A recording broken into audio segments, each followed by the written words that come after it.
یہ واقعہ تو میں نے آپ کو سنایا کہ اللہ تعالیٰ کسی کا کھیت آباد کرتا ہے جب وہ صدقہ کرتا ہے، اور جب آدمی صدقہ روک دیتا ہے تو کھیت برباد بھی کرتا ہے۔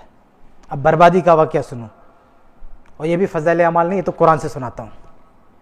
سورہ قلم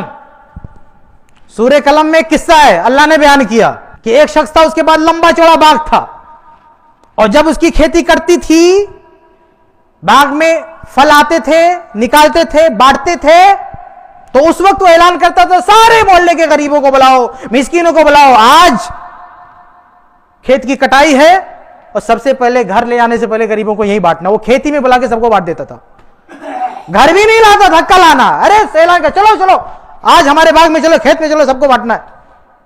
وہ بیچارہ جب تک زندہ رہا ایسے کرتے رہا، ٹھیک ہے۔ اب بیچارہ فوت ہو گیا، انتقال کر گیا، اس کے بچوں کا دور آیا۔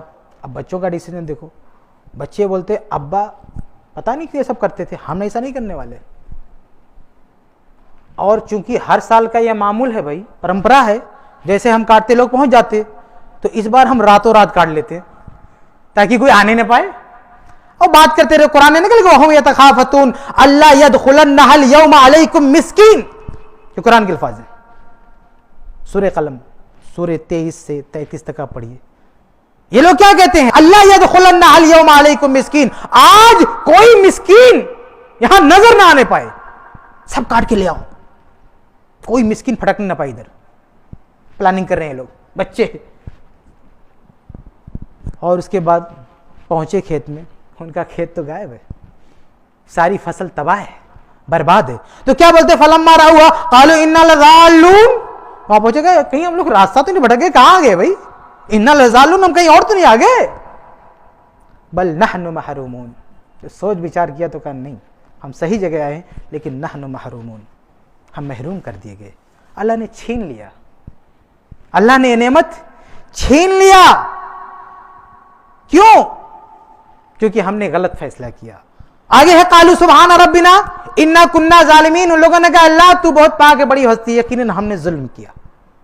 اور آگے اللہ تعالیٰ کہتا ہے کہ کذالک العذاب والعذاب الآخرۃ اکبر، کہ اسی طرح میں عذاب دیتا ہوں، اور یہ تو دنیا کا ہے، والعذاب الآخرۃ اکبر، اور آخرت میں جو عذاب ہوگا تو اس سے بڑا ہوگا، ابھی تو کھیتی برباد ہوئی ہے، اور آخرت کا عذاب تو باقی ہے۔ لو کانوا یعلمون، اگر علم ہے تو، اگر انہیں پتا ہے، لوگوں کو جانکاری ہے تو سمجھ لیں، یہ تو دنیا کا چھوٹا موٹا عذاب ہے، صرف دولت تباہ کیا ہے، یہ چھوٹے موٹا عذاب ہے، اور اصل عذاب تو آخرت میں جب آگ میں جھونکے گا اللہ تعالیٰ سے۔